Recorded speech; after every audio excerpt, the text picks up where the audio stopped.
Mesdames et messieurs, bonsoir. Je vous retrouve avec joie sur les antennes de Mikuba Télévision et Mikuba FM pour parler politique et cela sans filtre.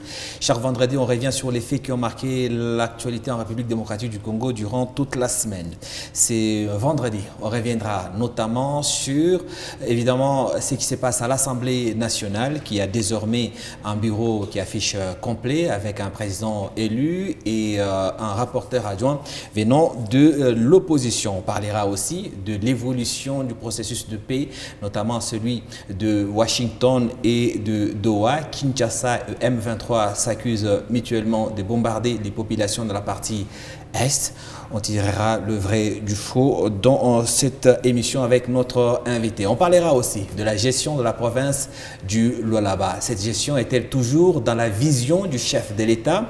Notre invité tentera de répondre à cette question-là. Si on a le temps, on reviendra aussi sur le procès du braquage de la banque Robank. Comment ça évolue? Est-ce que ça se passe dans le respect de normes? Notre invité essaiera aussi d'analyser cette question-là. Ce soir, mon invité s'appelle Maître Fabrice Lomba. Il est cadre du parti au pouvoir, l'Union pour la démocratie et le progrès social, IDPS. Il est vice-président de la Ligue des jeunes de Mouchacha. Nous sommes au Lualaba. Maître Fabrice, bonne arrivée.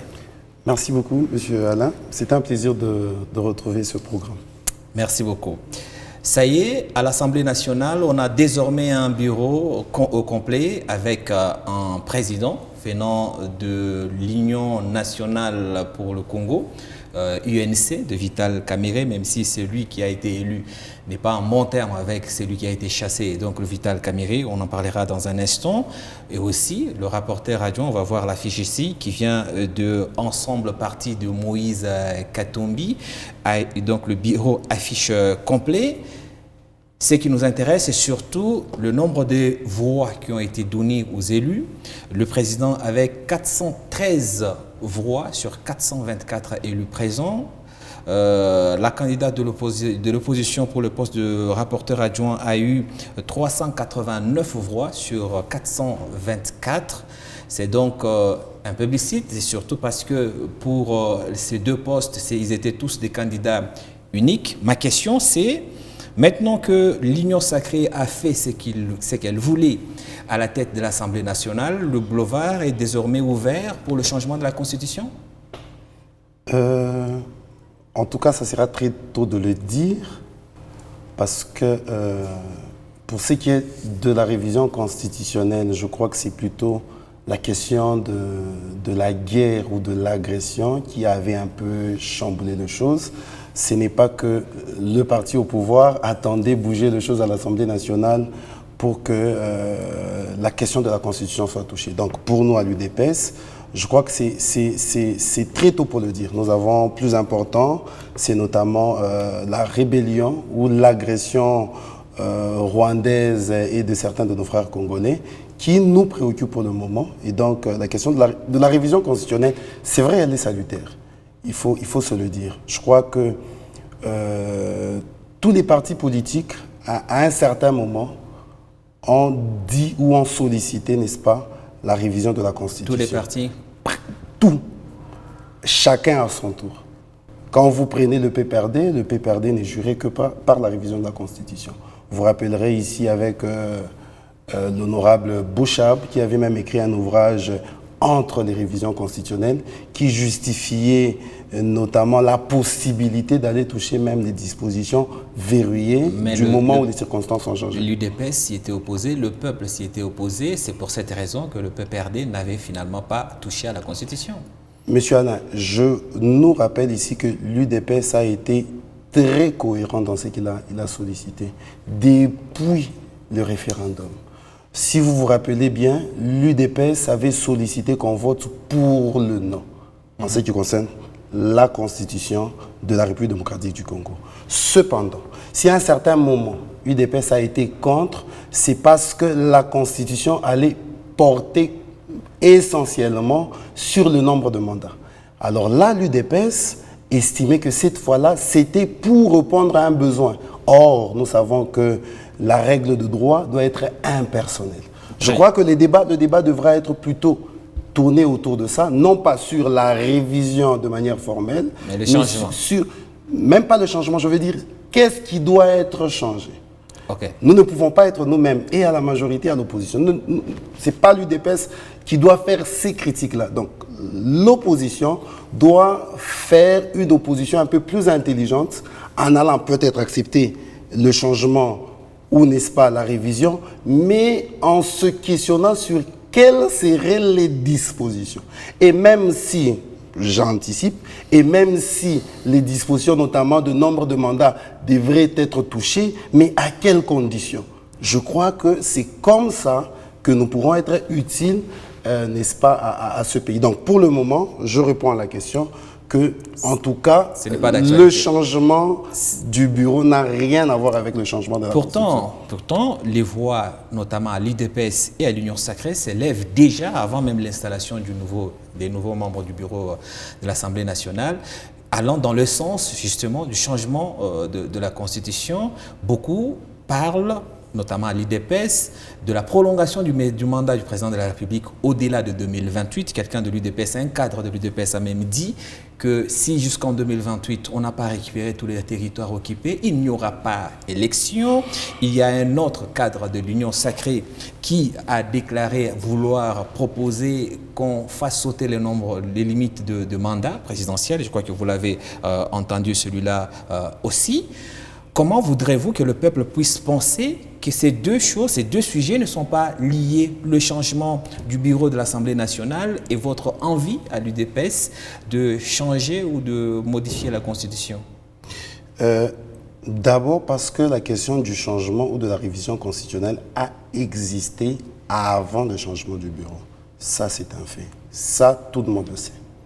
Et je le dis tantôt que parce que l'UDPS était contre cette constitution. Monsieur Alain, vous allez vous souvenir, je crois, à Lubumbashi, lors de ces élections, du référendum, je veux dire, les membres de l'UDPS battaient campagne contre la constitution. Que donc, ça n'a rien à voir avec le changement. Ça, c'est d'une part. D'autre part, monsieur Alain, vous savez que nous tous ici, moi personnellement, membre de l'UDPS, j'aurais souhaité que le président de la République passe ses 2 mandats en toute quiétude et qu'après les 2 mandats qu'il parte. Franchement, je peux vous le dire. C'est même la raison pour laquelle j'ai choisi le parti UDPS comme parti qui me convient. Parce que j'estime qu'au sein de ce parti, je peux émettre mes points de vue et me battre pour qu'il soit respecté. Cependant, nous vivons une situation atypique. Par rapport à la guerre, d'une part, parce que nous n'allons pas nous voiler la face. Nous n'allons pas nous voiler la face. Ceux-là qui devaient justement être des opposants au regard des textes qui nous régissent ont plutôt accepté de faire un match hors jeu, d'aller toucher aux armes non conventionnelles, notamment en recourant à la guerre, ce qui paralyse le pays. Quel opposant est en train de faire la guerre?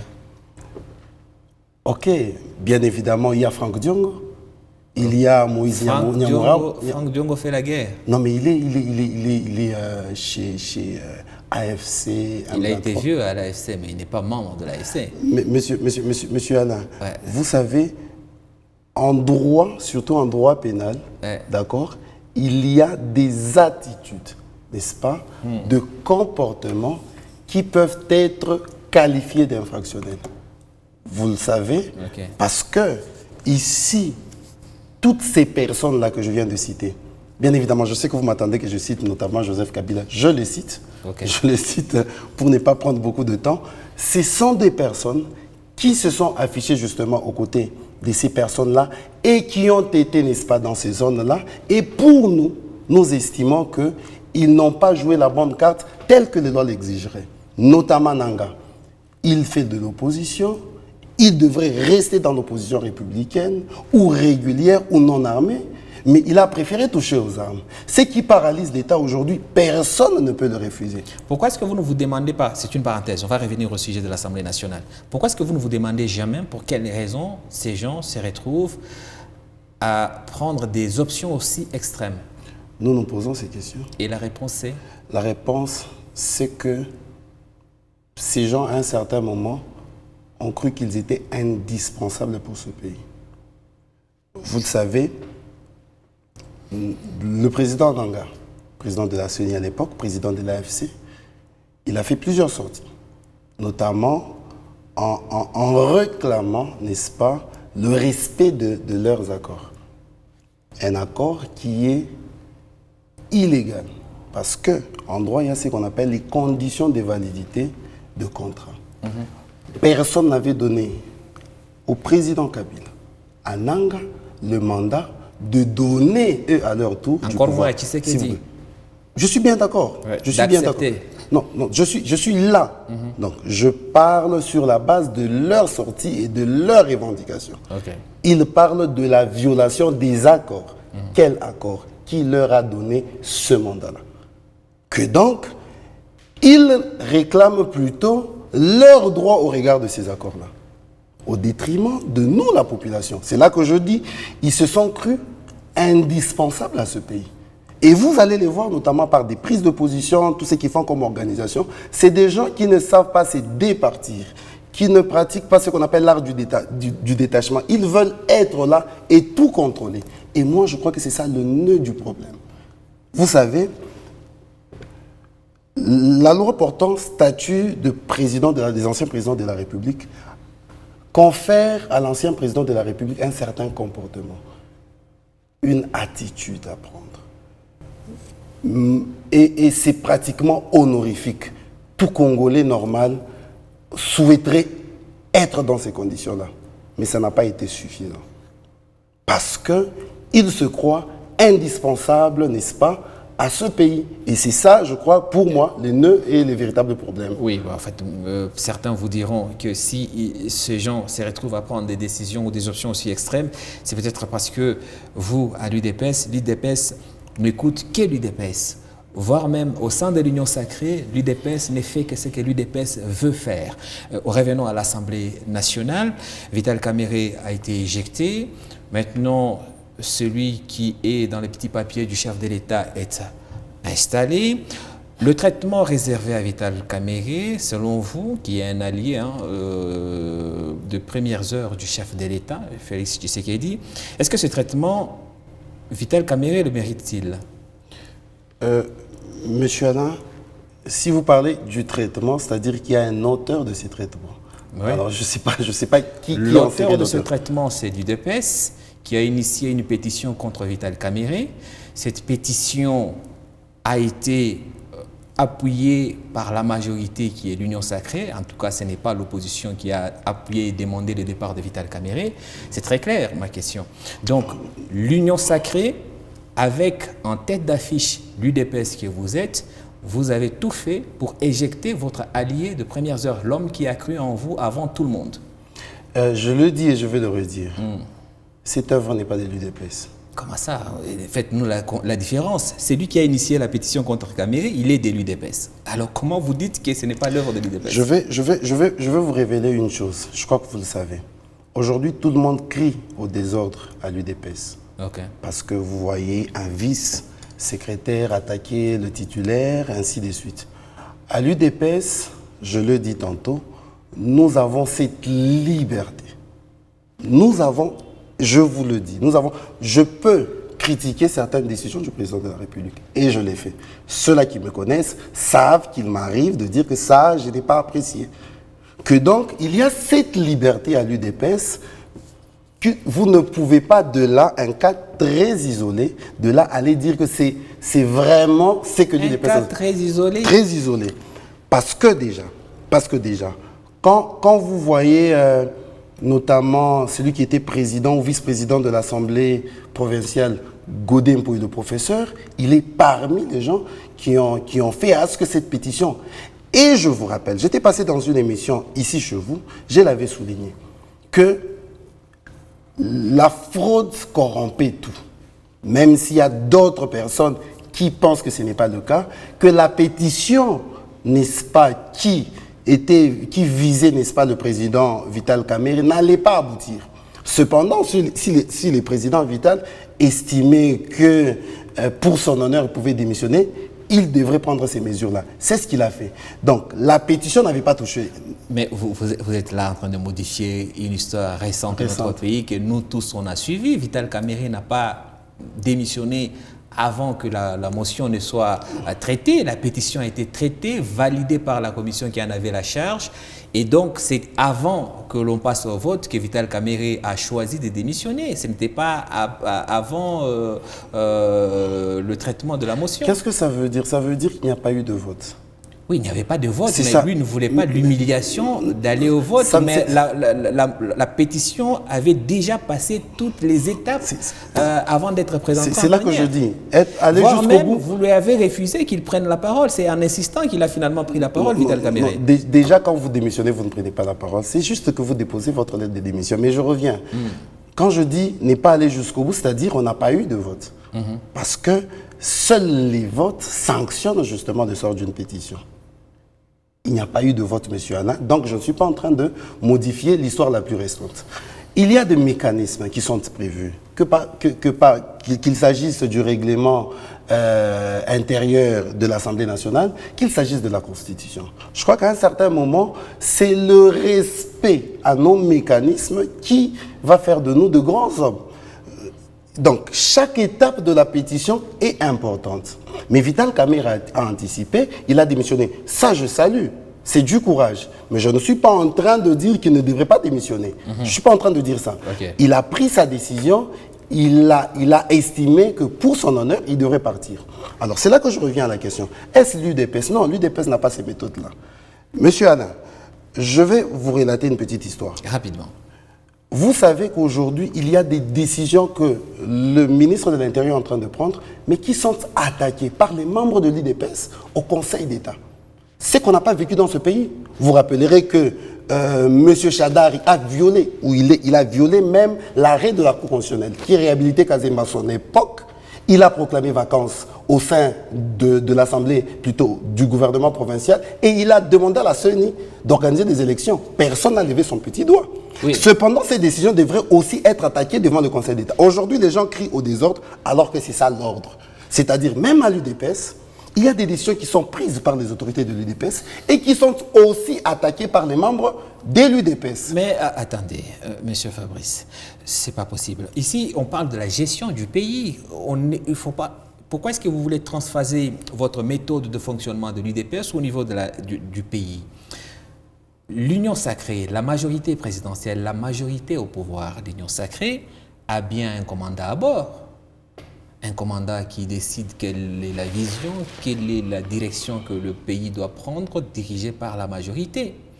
Est-ce que vous êtes en train de nous dire que lorsqu'on a décidé d'éjecter Vital Kamerhe, le commandant à bord de l'Union sacrée n'était pas au courant et n'a pas validé cette décision et qu'il l'a laissé faire jusqu'à la fin de la procédure? C'est là que nous invitons le peuple congolais à accepter ce que c'est que la démocratie. C'est difficile à croire. Ça veut dire quoi? Ça veut dire quoi? Ça veut dire quoi? La compétence est d'attribution. Dans cette organisation de la société, chacun joue son rôle. Le président de la République joue son rôle, le Premier ministre et les parlementaires, députés ou sénateurs. Voyez-vous? Je vous rappelle une chose. Le président Kabound est éjecté. Membre de l'UDPS, secrétaire de l'UDPS. Il a été éjecté par l'UDPS. Parce qu'il était en froid avec l'UDPS. Non, je parle parce qu'on l'accusait d'être impoli envers les chefs de l'État. Non, là c'est après, M. Alain. C'est aussi l'histoire la plus récente. Je m'explique. C'est à l'époque de Mabunda. Lorsqu'il était vice-président de Mabunda, il a été éjecté. Et c'est comme ça qu'il est parti, mais on l'a appelé plus tard maître nageur, ça c'est entre guillemets, parce qu'il y a eu naissance de l'Union sacrée plus tard. Qu'est-ce que je veux dire? Je veux dire qu'il était président de la République, mais au regard des pouvoirs qui lui sont conférés par le texte, il ne peut pas interférer. Il est garant du bon fonctionnement des institutions. Justement. Et le bon fonctionnement, c'est aussi en respectant les prérogatives des autres. Je veux vous surprendre. Je sais que c'est une émission qui va passer sur des antennes. Quelques personnes m'ont contacté sur la décision du ministre suspendant notamment les activités des assemblées provinciales. Ouais. J'ai été contre cette décision et j'ai refusé de passer dans les médias. Parce que j'estime pour moi que c'était en violation de certaines règles. Ça, c'est mon point de vue. C'est le ministre de l'Intérieur, il a pris une décision que moi, je ne soutiens pas. Voyez-vous que donc, ce que j'essaie de vous dire, c'est qu'il y a des textes qui régissent ce pays. Non, attendez, vous nous éloignez de la question que j'ai posée. Répondez directement et clairement. L'union sacrée, qui est un fait privé, est la majorité actuelle qui dirige le pays. Cette majorité, l'union sacrée, je rappelle, ce n'est pas une institution de l'État, c'est un bien privé. Cette union sacrée... Un bien privé. Oui, cette union, bon, c'est une façon de parler. Cette union sacrée a bien un chef. Oui. Un chef qui décide qui fait quoi, quand et comment. On est en démocratie, d'accord, mais il y a quand même quelqu'un qui a le dernier mot. Et ce quelqu'un a démontré qu'il avait le dernier mot en choisissant le candidat qui devait être candidat président de l'Assemblée nationale et en disant à toute sa majorité de le voter. Même si, quand il avait décidé, il y avait des voix discordantes. Mais au finish, plus de 400 élus de l'Union sacrée ont voté les candidats choisis par le maître de l'Union sacrée. Pourquoi est-ce que ce même maître, qui, comme vous dites, laisse faire la démocratie, n'a pas usé des mêmes prérogatives qu'il a usées actuellement en désignant le candidat unique de l'Union sacrée pour sauver son fidèle allié des premières heures, Vital Kamerhe? C'est ça ma question depuis tout à l'heure. Ok. Je réponds dans ces termes. Que la pétition, d'accord, ou... Non, oublions la pétition. Restons dans l'Union sacrée. Non, mais pourquoi est-ce que justement, les chefs de l'Union sacrée n'a pas dit à ses enfants de l'Union sacrée que lui là, c'est notre allié, vous n'y touchez pas? Non, mais c'est de la même façon qu'il a dit, lui c'est mon candidat, votez-le. C'est là que je dis, c'est en empêchant la pétition notamment, qui visait le président Vital. C'est de ça que je parle. Non, ma question ce n'est pas forcément de demander d'empêcher la pétition, mais de dire à tous ceux qui sont de l'Union sacrée de ne pas signer la pétition. C'est un mot d'ordre qu'un parti politique a la liberté de donner à ses membres. Non, mais c'est là que je dis, monsieur Alain, il ne l'a pas fait. D'abord parce que ça relevait notamment du pouvoir des députés nationaux. Okay. D'accord. Et rappelons-nous une chose, c'est que cette pétition a été organisée un peu de manière précipitée. C'est là que je le dis. Il fallait laisser la pétition aller jusqu'au bout parce que seuls les votes, je le dis tantôt, seul le vote pouvait déterminer le sort du président de la République, plutôt du président Vital Kamerhe, en l'absence de sa démission. Que donc ici, ce travail qui a été fait en amont, c'est ce qui a été fait aussi lors des élections lors des élections à l'Assemblée nationale en 2024. Il a donné les mots d'ordre pour que le président Vital Kamerhe soit élu. Pas du tout. Vital Kamerhe a été obligé de passer par les primaires, alors que selon les accords de l'UDPS et l'UNC, Vital Kamerhe devait quand même être bien traité. Il méritait la primature si la majorité avait bien sûr, si Félix Tshisekedi avait la majorité au Parlement. Ça n'était pas le cas en 2019, même si par après on a renversé la majorité et donc Félix Tshisekedi avait la majorité dès la moitié de son premier mandat. Vital Kamerhe n'a pas été nommé Premier ministre. Pour le second mandat, non plus, et même là, on le poursuit, même là où on l'a obligé à passer par les primaires. Monsieur Alain, il faut ici reconnaître le caractère exceptionnel des élections de 2019. Enfin, comment je vais dire, de l'organisation du gouvernement de 2019. Vous le savez très bien, vous le savez, que là, nous n'étions plus dans la situation de FCC Cash. Parce que l'accord, n'est-ce pas, prévoyait FCC Cash, prévoyait UDPS, UNC, le cash, et le poste devrait être reparti au sein du cash. Okay. Mais l'élément nouveau, c'était que ce n'est plus UDPS et UNC, c'était devenu FCC cash. Donc, il y a certains postes qui étaient partagés entre eux initialement dans cash, qui malheureusement ont été attribués au cabiliste. On a compris. Maintenant, aujourd'hui, vous avez la majorité. J'insiste encore sur cette question. Si vous permettez, on va passer à autre chose.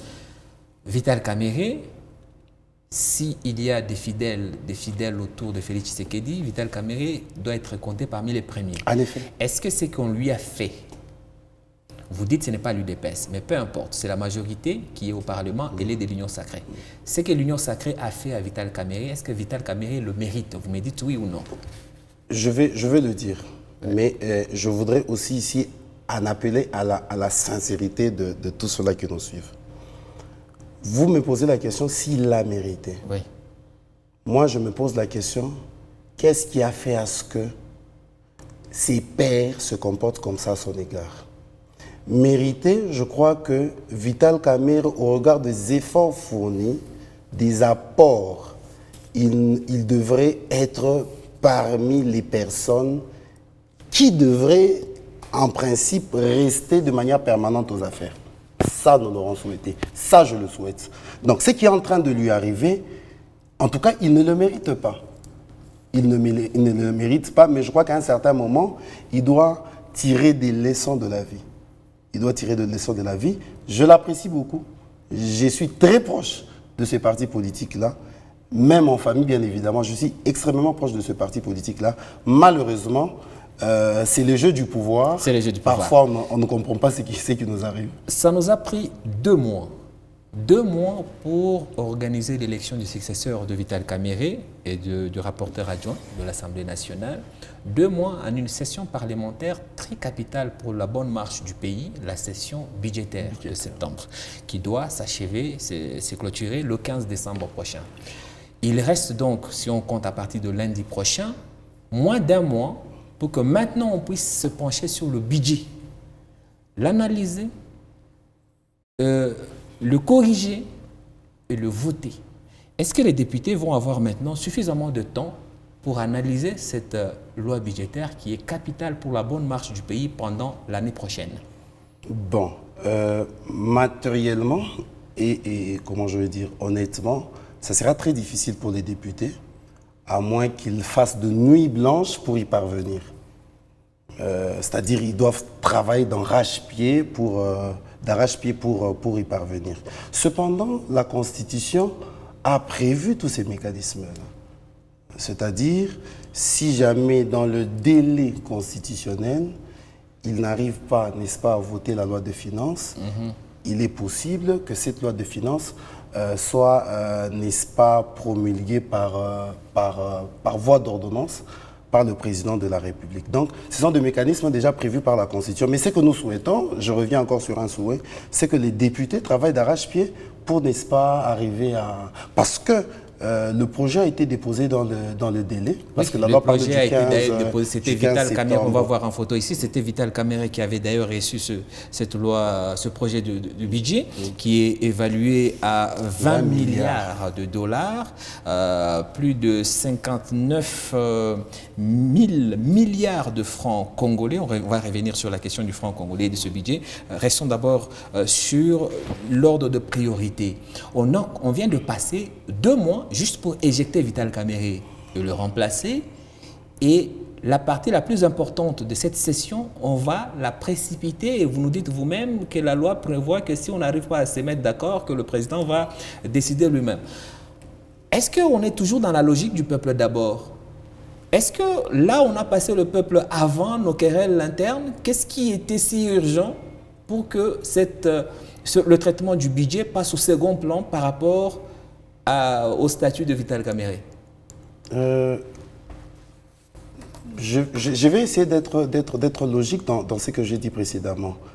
C'est un événement qui n'était pas souhaité par nous, je le précise. Ce n'est pas un imprévu, c'est un calendrier que l'Union sacrée a décidé que dès la rentrée parlementaire, on éjecte Vital Kamerhe, en sachant que cette rentrée, elle était budgétaire.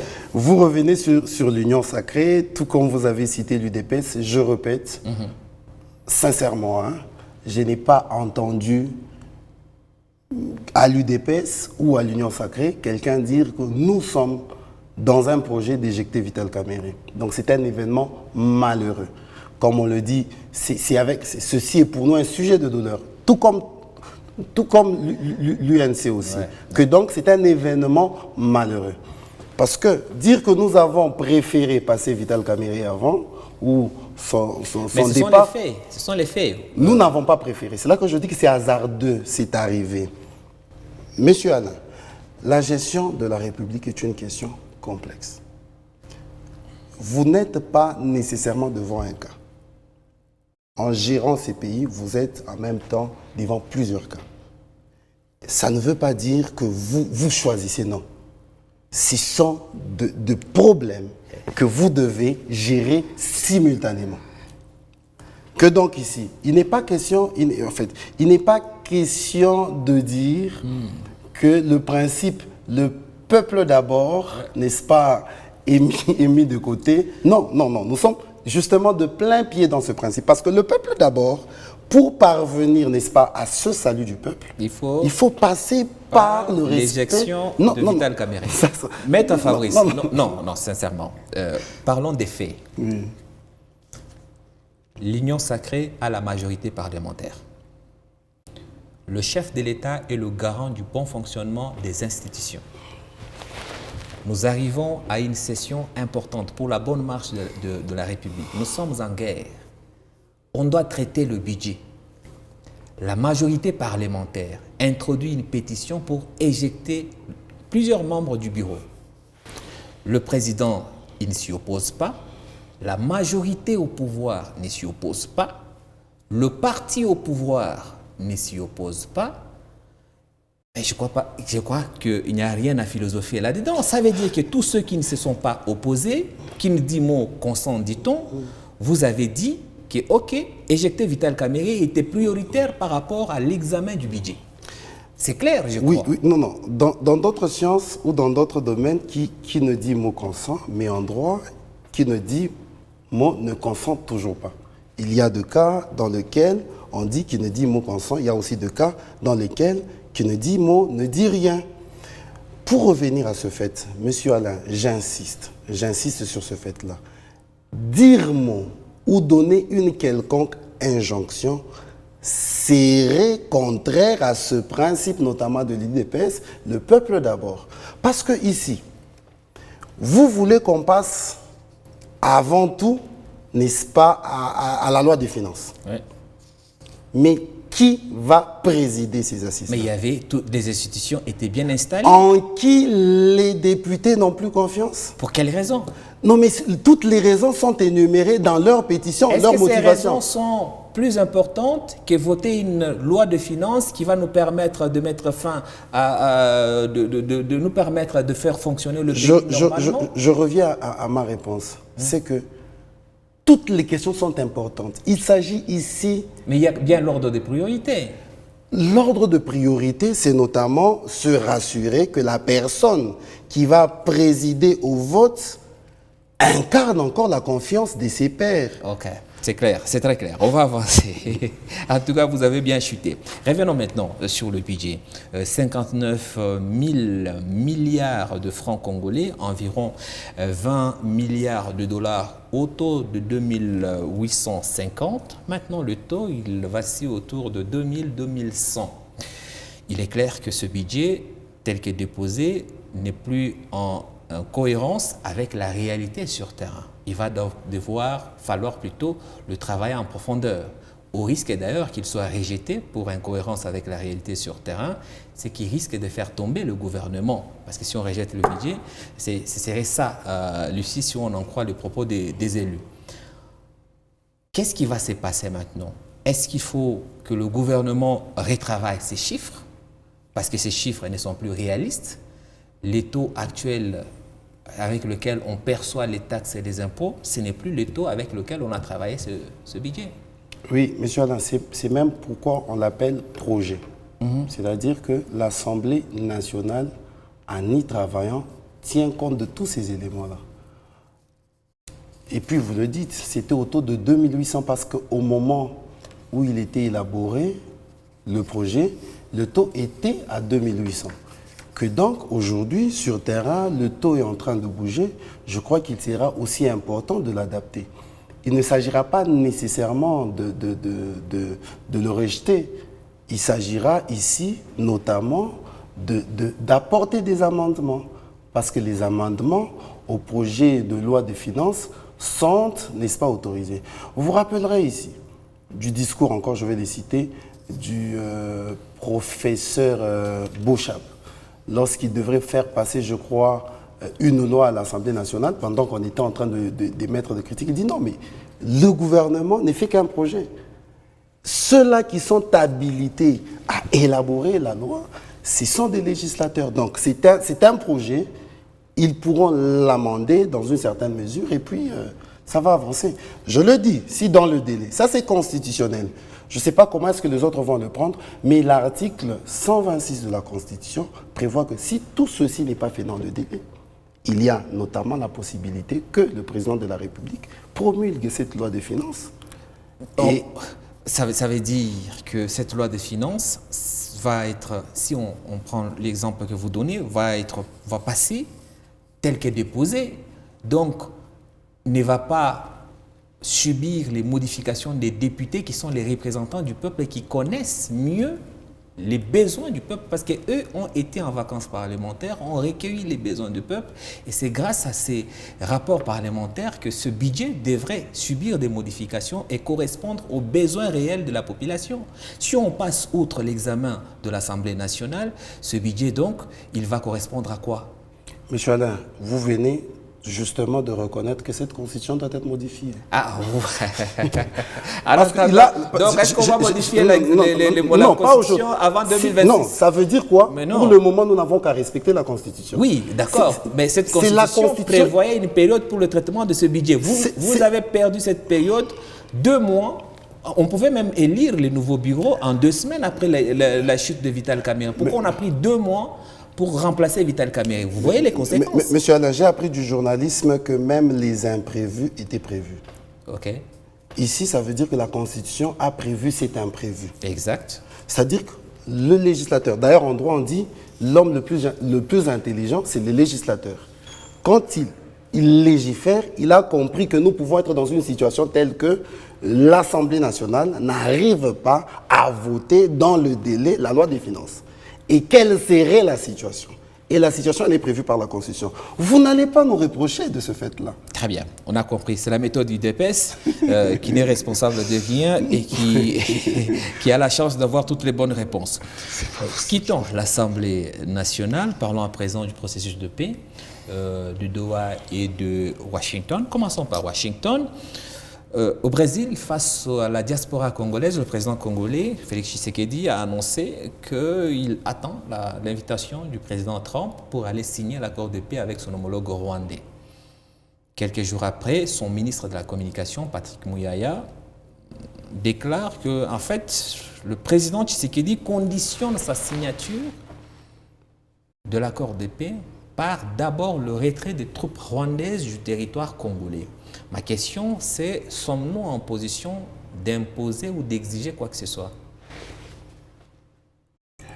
Je vais répondre sincèrement, M. Alain. Le président de la République dispose ou possède des informations que moi, je ne possède pas. C'est-à-dire, dans les négociations, lorsque je suis en position de faiblesse, je ne peux pas exiger autant. Il faut que je puisse avoir des informations selon lesquelles je suis en position de force pour exiger. Donc, à cette question, je crois que si le président se permet, n'est-ce pas, d'exiger certaines choses, c'est qu'au regard des informations à sa disposition, sincèrement, il est en qu'au regard, il estime qu'il pourrait exiger certaines choses. Je vais ouvrir une parenthèse. Quelques mois avant la prise de Goma et Bukavu, j'étais allé là-bas pour visiter un peu de coin, Idjo, ainsi de suite. Je suis allé même au Rwanda, je suis sorti 2-3 mois avant. Monsieur Alain, je peux vous rassurer que ces 2 peuples-là, d'accord, ces 2 peuples-là ne peuvent pas vivre séparément. Et le président rwandais le sait très bien. Parce qu'ils sont dans une sorte d'interdépendance. Que donc, il n'y a pas une partie à cet accord-là qui peut dire qu'elle n'a pas besoin de l'autre. Que donc ici, ne soyons pas surpris que le président Tshisekedi, s'appuyant sur ces réalités du terrain, sachant que le Rwanda n'a que besoin de la RDC, qu'il existe certaines choses parce qu'il sait que peut-être que ces derniers pourront accéder à à ces demandes. Vous pensez donc que le président Tshisekedi a plus d'informations Que moi. Que vous, qui aujourd'hui les mettent en position de force par rapport au Rwanda et aux rebelles du M23. Pourquoi ces informations qu'il a, il ne les met pas en application? Cette position de force, elle s'exprime, elle s'illustre par quoi sur terrain? Rappelons-nous une chose, que depuis que nous sommes menacés de ce côté-là, c'est la première fois que, sans négocier, les rebelles n'ont plus avancé. C'est-à-dire, sur terrain, ils pouvaient avancer. Ça, c'est d'un. Deuxièmement, ça sont mes analyses personnelles. Ouais. J'estime pour ma part que ceux-là qui nous agressent n'ont pas assez de moyens pour venir pour avancer. Ils n'en ont pas. En termes d'hommes, en termes de matériel. Et d'ailleurs, ça voudrait dire qu'ils vont aussi s'épuiser de notre côté. Oui, mais s'ils restent là où ils sont, qui est perdant? Ce n'est pas eux. Non, mais ça ne veut pas dire qu'ils sont là et que nous n'allons rien faire. Oui, mais on fait quoi? Non, mais ça fait presque plus d'une année maintenant. Ça fait plus d'une année. Presque une année, oui. Ça fait plus d'une année. 2025. D'abord, vous suivez tous les sorties de rebelles, se plaignant, n'est-ce pas, bombardement. Du non-respect du On en parle cessez-le-feu. dans un instant. Mais ici, ce qui est vrai, c'est que si la situation reste comme ça, le perdant, c'est qui? Nous sommes perdants. Voilà. Je suis bien d'accord. D'où l'importance de la négociation. Oui, alors donc ma question, on revient au point de départ de ma question. Est-ce que, en sachant que si eux restent dans leur coin, c'est nous les perdants, est-ce que Félix Tshisekedi, le président congolais, est en position d'exiger quoi que ce soit pour passer finalement à cet accord? Parce que l'échange économique, l'accord a déjà été paraphé. C'était le pire qu'on pouvait attendre. Maintenant, pour quelles raisons Félix Tshisekedi exigerait quoi que ce soit pour enfin signer l'accord de paix sous l'égide des États-Unis? Monsieur Alain, vous allez que sur un pied, c'est-à-dire sur le visible, sur ce qui est à notre possession. En fait, je ne sais pas si je peux bien me faire comprendre. Pour ma part, selon l'art de négociation, vous ne pouvez pas exiger si vous n'êtes pas en position de force. Très bien. C'est là que je dis. Au regard des informations à sa possession, s'il est en train d'exiger, je reste logique s'il vous plaît, s'il est en train d'exiger, c'est qu'il a des informations selon lesquelles il est en position de force. On a compris.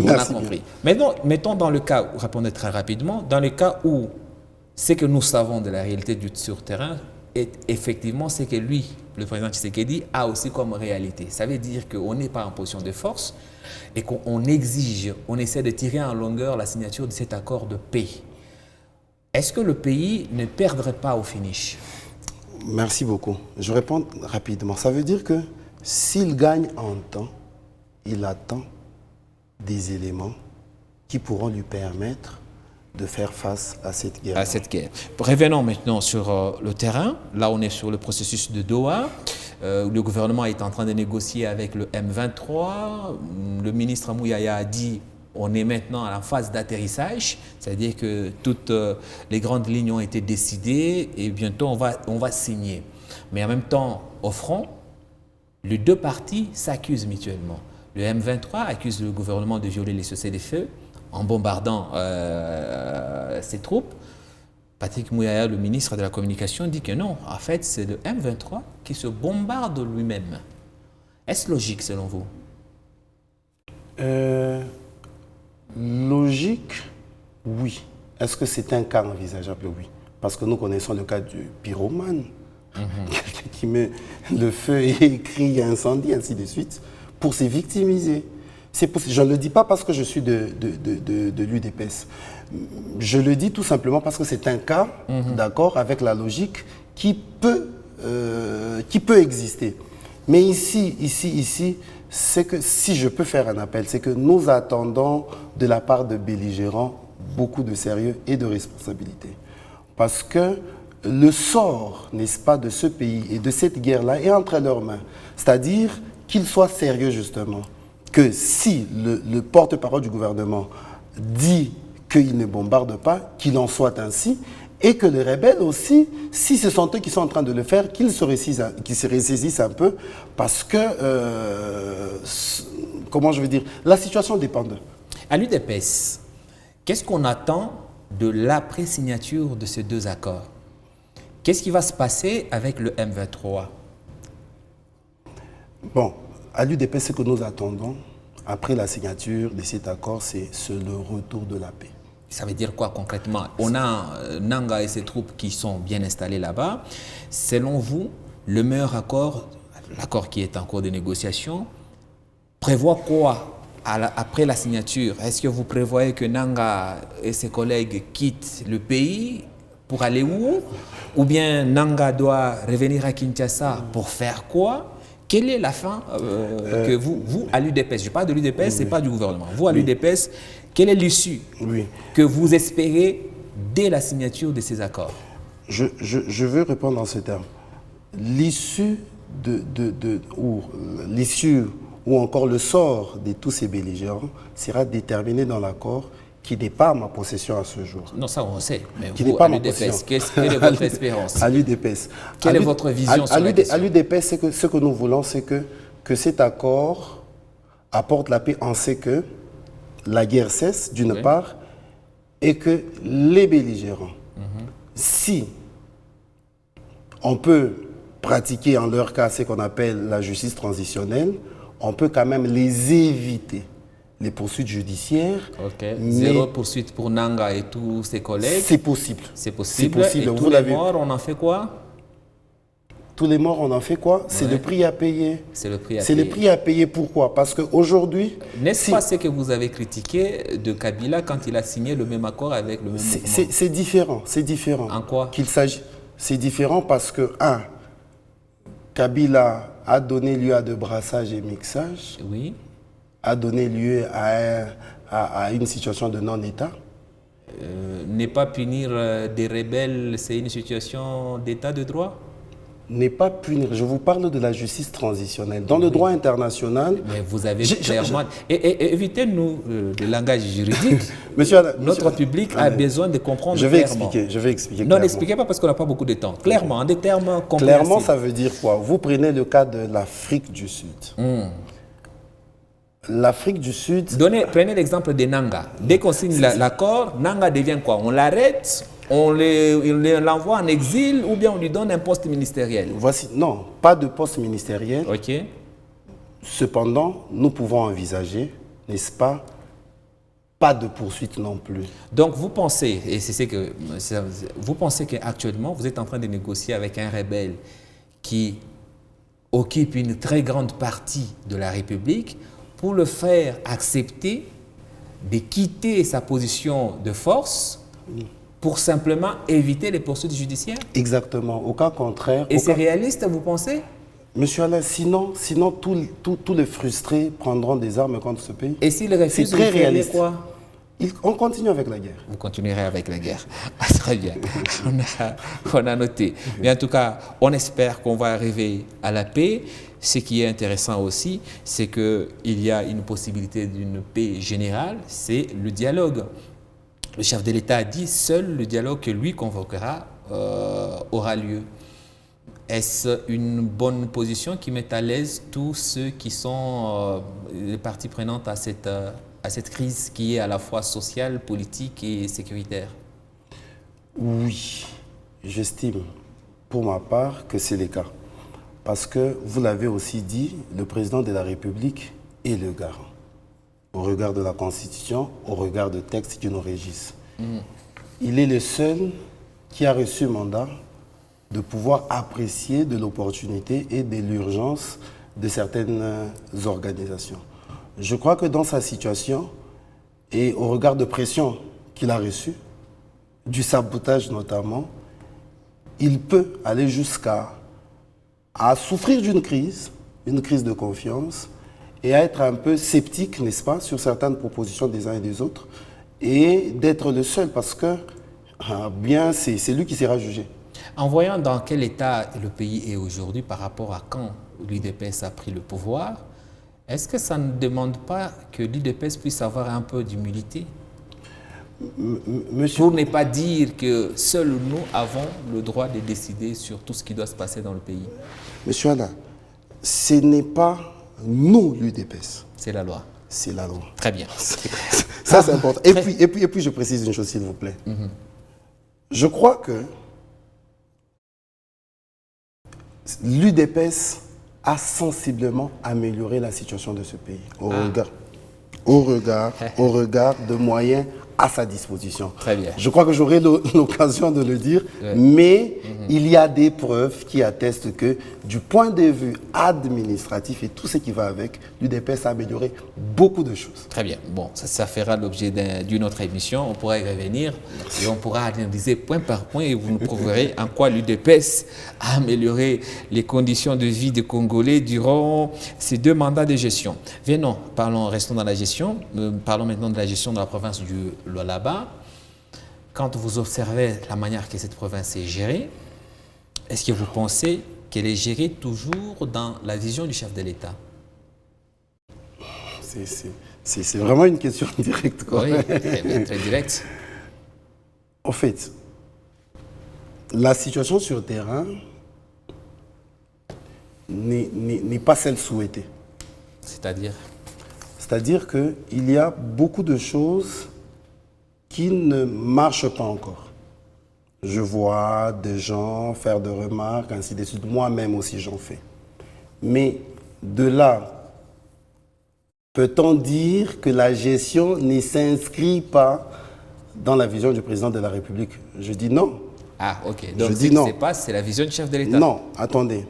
Les résultats, là, vous parlez du résultat sur le terrain.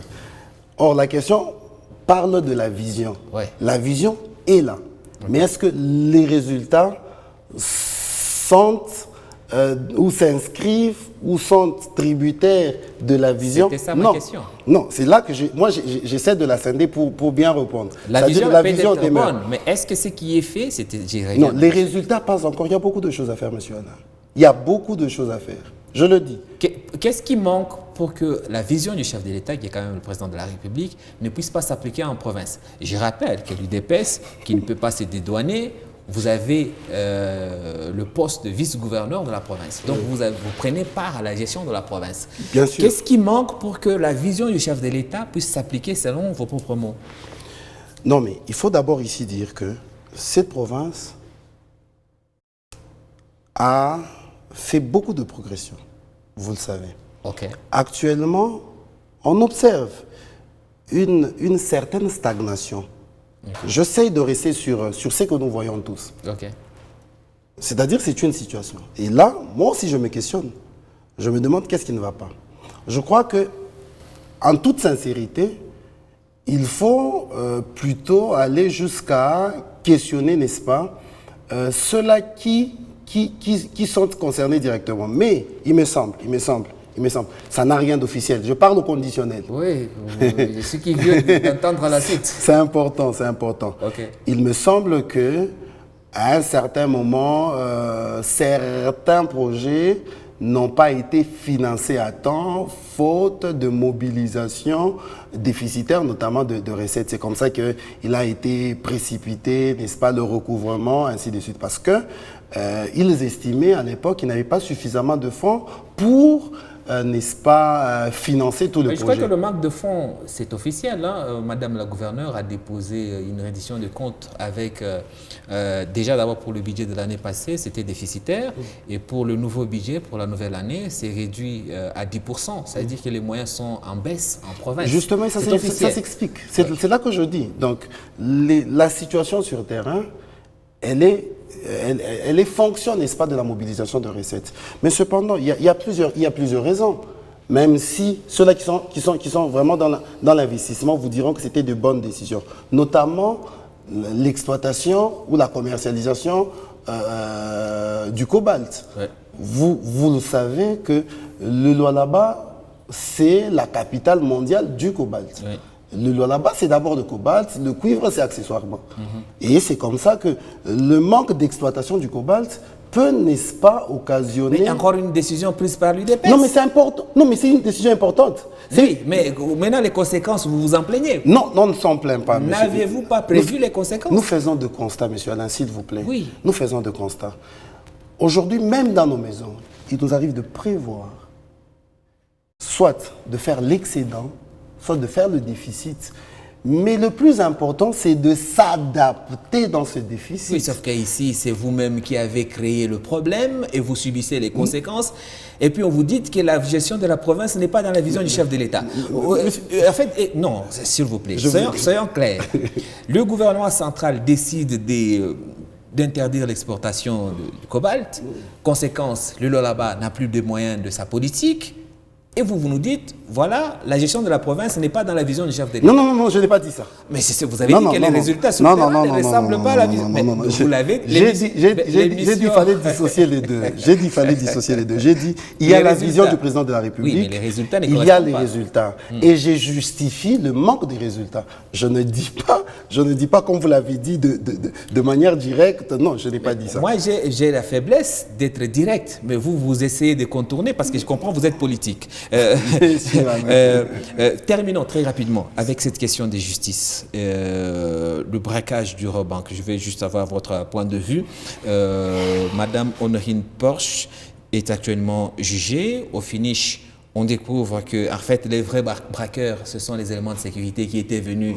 On voit en image ici, des images qui ont été projetées pendant le procès. C'est eux qui ont pris l'argent. Finalement, Honorine Porsche n'a pas pris l'argent de la Robank.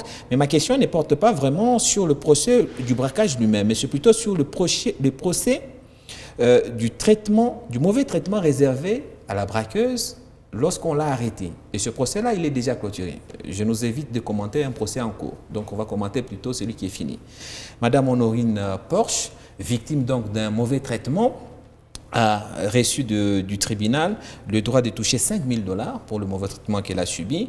Ma question ici, c'est quand on voit la réaction rapide avec laquelle le président de la République, le gouvernement, a exigé des sanctions contre ceux qui ont maltraité une braqueuse de banque qui a occasionné beaucoup de pertes, et qu'en parallèle, par exemple, on a dans la même ville de Kinshasa une jeune dame qui a été violée, tuée chez elle à la maison, aux côtés d'un bureau de la police.